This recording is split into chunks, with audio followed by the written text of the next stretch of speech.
Тогда смотрим. Если d квадрат равен этому значению, да, то найти значение данного выражения. То есть кубический корень от d в шестой степени. Как подходим? Очень легко. Кубический корень от d в квадрате от куба, да? d в кубе.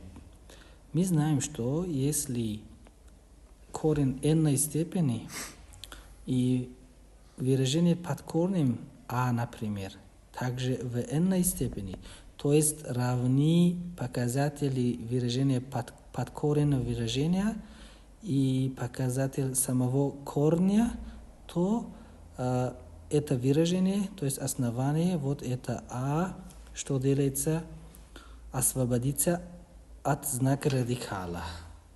Вот у нас 3 и 3 равны, поэтому d квадрат.